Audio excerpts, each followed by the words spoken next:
Hey everybody, welcome to the Jersey Buzz. And for all of you little bookworms out there, I have a little special treat for you because after all, it's about downtown Main Street businesses and my buddy Doug. Welcome to the show. Thank you, April.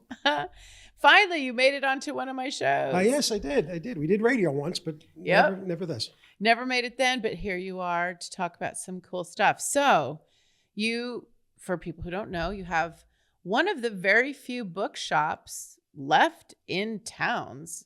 Well, yeah, the old bookshop of Bordentown.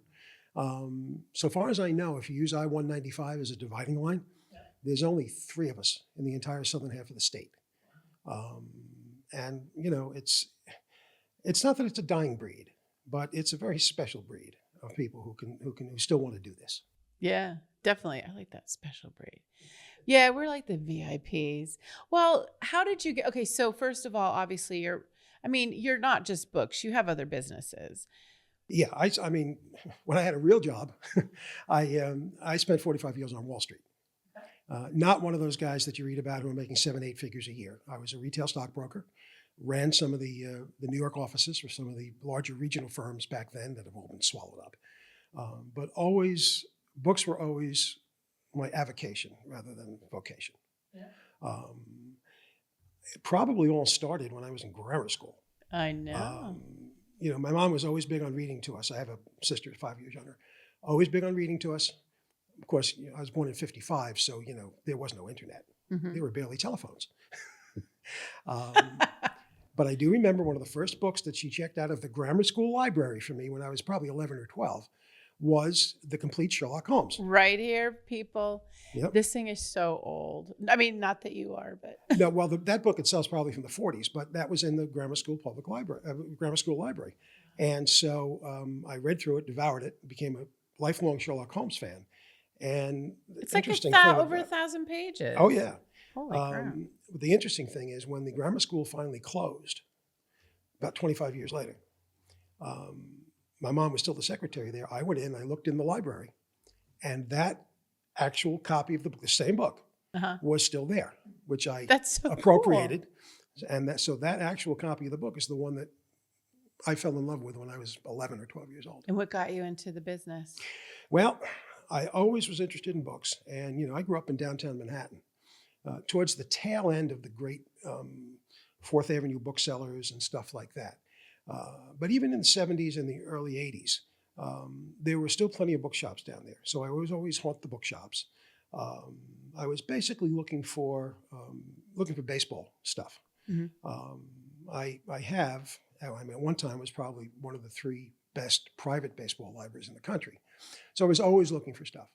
And back in those days, there were enough of those little shops still available where I would go in and haunt them.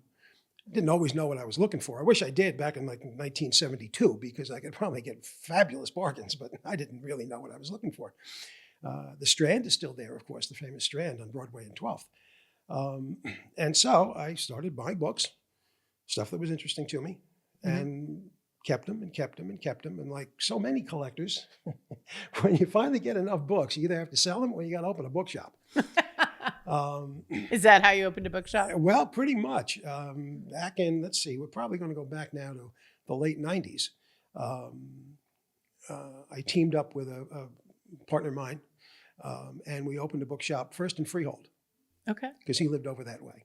And we were there for about 4 years. And then it was bigger than the one I have now. And then we moved closer to where I was living, which at that time was West Windsor. And looked for something a little bit closer. And we stumbled upon Bordentown, like most people stumble upon Bordentown. They get off the wrong exit at the turnpike.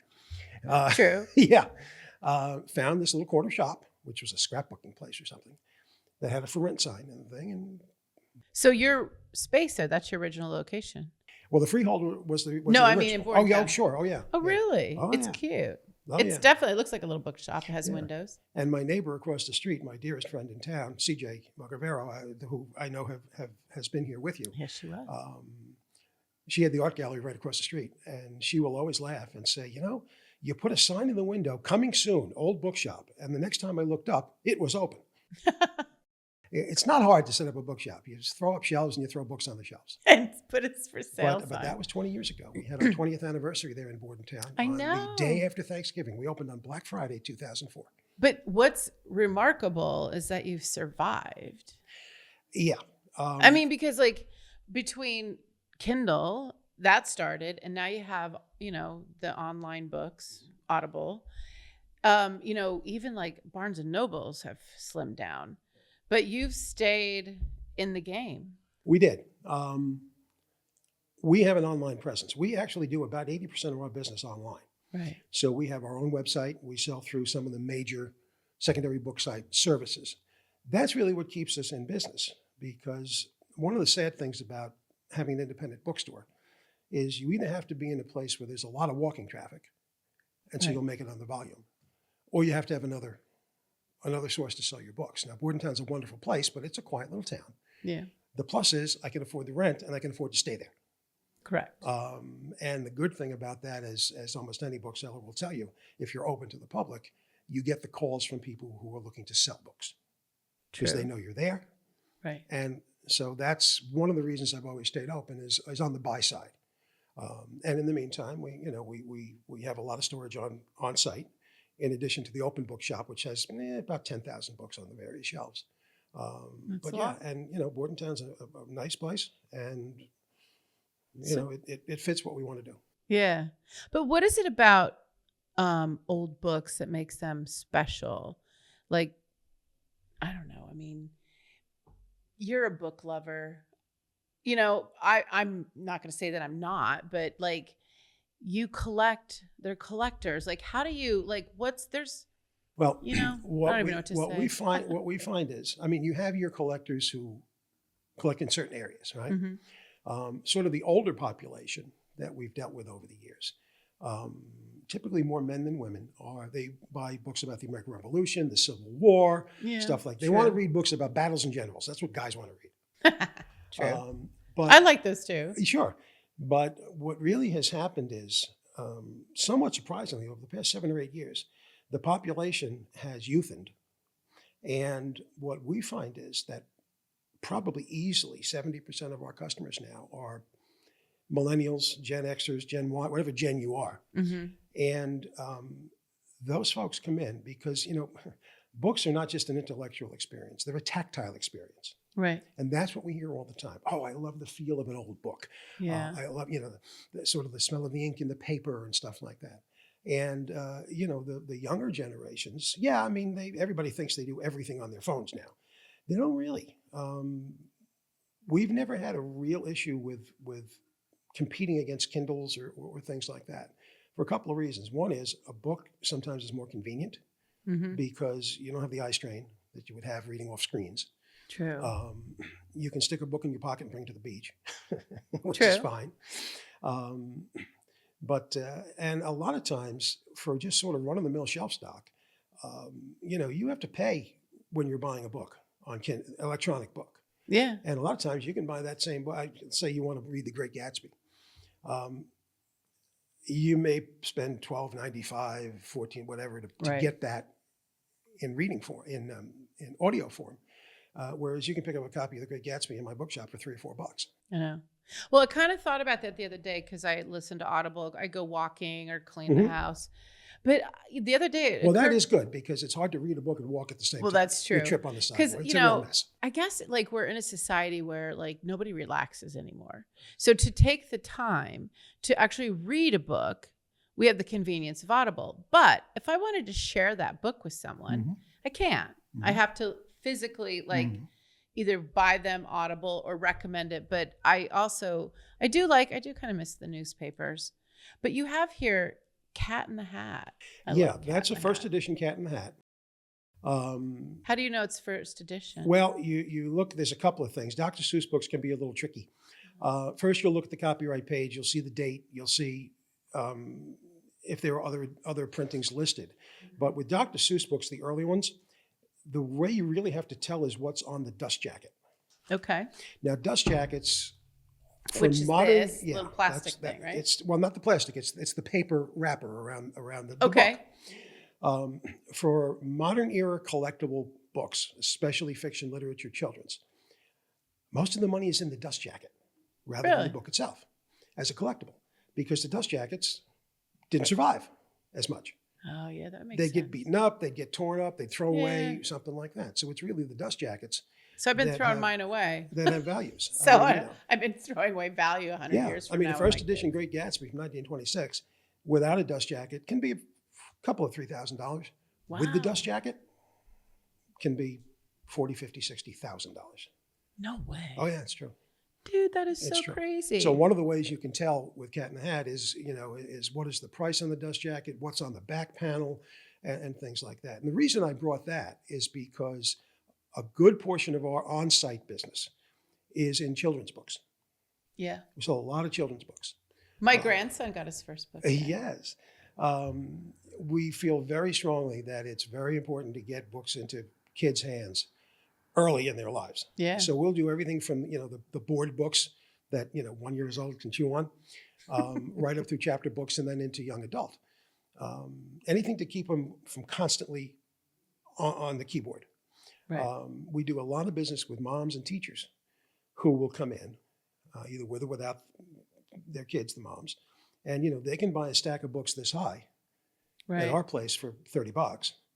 That's true. Whereas if you go to Barnes and Noble now, you might maybe get 2 books for $30.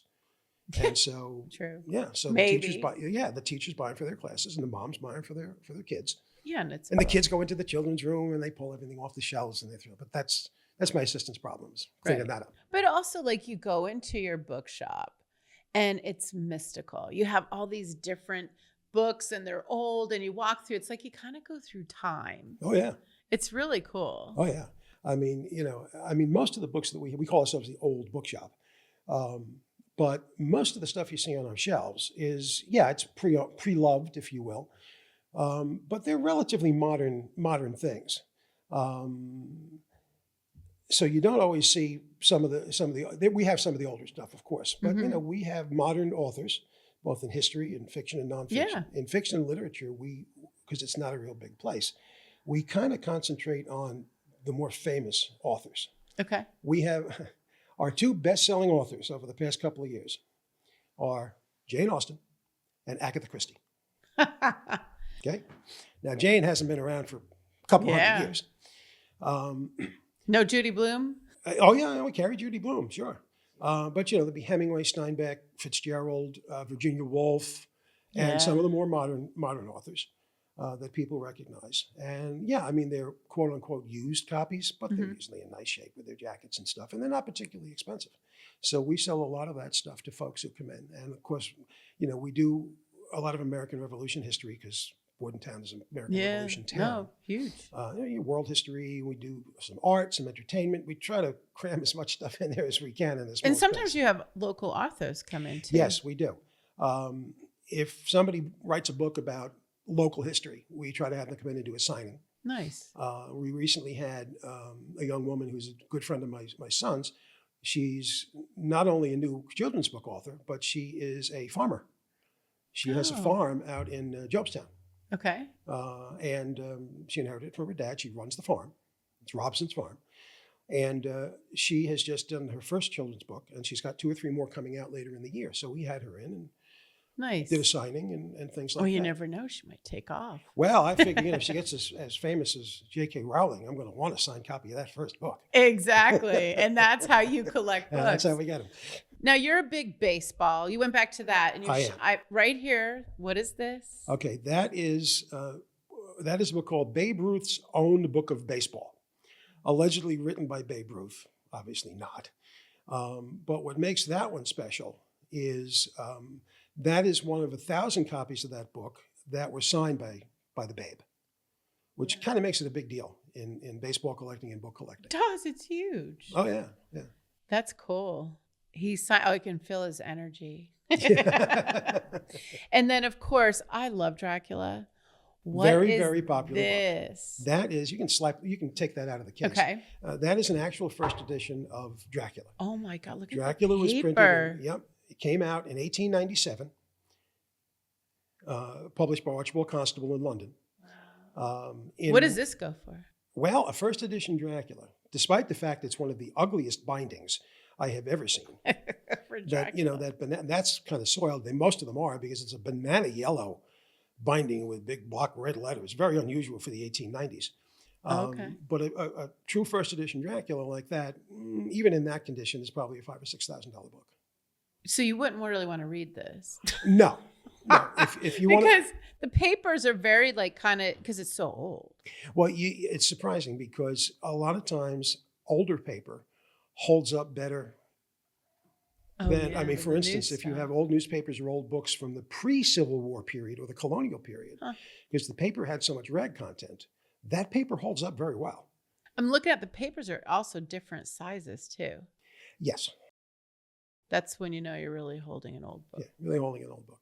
No, that's so. Wow. And, you know, I can argue that is one of the most important books in the English language in terms of what it, you know, the cultural importance it has, because nowadays, you know, everything is vampire this, vampire that. Well, it started with him. Really? Oh yeah. Bram Stoker. Yeah, so that's kind of a fun thing. And no, you wouldn't necessarily want to take that to the beach and read it. If you want to buy that book from me, I will give you a paperback copy. Okay. And you can take that to the beach and read it. Oh, that's cool. Yeah. I know. I love that. The paperback copy is worth $3. So if somebody, you know, there's a lot of people who like books. I think bookshelves look cool as hell. Yep. You know, it's like, I don't know, I guess it makes you look smart. Yeah. But if somebody wants to get into collecting books, or, you know, how would someone go about that? What I always felt is, first of all, you buy and read books that you enjoy and that you love. Okay. Then if you want to collect books, collect what you love. Okay? Makes sense. Many times it's immaterial what the valuation of these books are. Okay. If you love vampire stories, if you love Dracula, okay, there's a lot of different editions of Dracula that you can collect. Many different editions over the years that are nowhere near. Oh yeah, there are tons. So you collect what you love. And typically it breaks down into two categories: the genre or the author. Right. Before I became a bookseller and I was just a book collector, aside from my baseball and my Sherlock stuff, I started collecting American literature with the advice of a dear friend of mine who kind of got me into this. I concentrated on the big 5 20th century American authors: Hemingway, Steinbeck, Fitzgerald, Faulkner, and Thomas Wolfe. And that's what I collected. Various editions, signed editions, but so on and so on and so forth, because those are the books I enjoyed. So if you're going to collect, you want to figure out what it is. I mean, a lot of people, they'll collect books like they collect baseball cards. You know, nowadays the slabbed cards and everything else. They're buying them as almost as though it was just the monetary value. Right. You know, but if you're a true collector, it's not the pocketbook or the wallet. It's what hits you here. Yeah, I know. I was just going to say. That's what you need to collect. It's like art. Yes, exactly. Exactly. Some people spend millions of dollars on paintings and they don't care if they ever hang them up. Yeah, they just want to have them. Keep them in a storage. Keep them storage. To say. But you know, books are, again, a very tactile experience, and you collect what you love. Yeah. And you always collect the best. If you're getting into the collectibles, you always want to collect the best condition of a book that you can afford. Right. At the time. Because condition is important when you're talking about antiquarian books and collectible books and stuff like that. Condition is important. And they can also ask you. Yes, they can. Yes, they can. You know, people want first editions and so on, which is fine. Yeah. First editions can be very tricky because the various publishers, I'm talking 20th, 21st centuries, they all use different ways of identifying their first editions. Some were easy. On the copyright page, which that's where the date is, on the back of the title page, they would say, first edition. Yeah. Okay, that's easy. Others would use a number line. Okay. If the number line starts or ends in a 1, that's a first edition, even though it doesn't say first edition. Right. Viking, who was a big publisher, very famous, but including Steinbeck, first published 1939, and that's all it would say. Okay. That's the first edition for Viking. So that can be a little bit tricky. We have people coming in all the time to sell books and say, look, I have a first edition Gone with the Wind. Right. Okay, well, I look at it and say, well, you don't. Yeah. Because that book was a huge bestseller in its first year. And on the copyright page, it must say published May 1936 with no other dates underneath it. That's how you tell. But it doesn't say first edition. Right. And you So wouldn't know. you need to know. Yeah. You need to know. And if you don't know, you can always ask Doug. If you don't know, you go to a reputable bookseller. Yeah, reputable. Who will tell you, okay, congratulations. You just said there's only 3 on this side. Yeah, there's not a lot. There's not a lot. And I'm sure if you own a bookshop, you kind of have a clue about collecting, but perhaps not, but you do. What, just to kind of give a reason why people should stop by, support local bookshops, because, at the end of the day, they have to pay rent too. What would you say to someone? Well, if you stop by, we'll give you a lollipop. I love it. He's serious too. People come in and they really, and even if they're looking for something specific, which we may or may not have, right? It's almost like a lot of small businesses and stuff and specialized businesses where you can shop for stuff online. But if you walk into a shop, like a bookshop, right? Mm-hmm. I always joke to people. They say, oh, you have an open book shop. I say, yeah, because we want to sell you something you didn't know you wanted when you came in. True. But they will wander around and they'll see the sections and they'll see the things and they will find stuff that interests them. That's really why you should stop in. Experience. Is the experience of it. You'll always find, if you walk into the shop and there's 10,000 books on the shelves and you don't find one, that's okay. But they can always ask Doug. They can ask me. And if because you know where everything is. Yeah, if they only have a $20 bill, I tell them, I don't have change. Go pick out another $14 worth of books. It works that way too. I know, I love it. So thank you so much for coming in and sharing your knowledge about books. I honestly learned a lot today, to be honest, and it was just great. You guys definitely, I say, check out and support local. It's just another way to do it. So before you go to the box stores to buy your books, go into a small town, Bordentown, go get a book. And there's like different coffee shops. You can go and have, Absolutely. Or go get a bite to eat because, spring's coming. You dine outside. Come around, have some fun. It's a relaxing town. My shop is a relaxing place. Yep. Come on in, say hello. Say hey to Doug. Say hello. Well, anyway, so as you can see, reading could be good for you financially and also mentally. So thanks for watching, and you know what to do. That's right. Like, share, and also comment, because supporting local is what this show's all about. Till next time, we're buzzing off.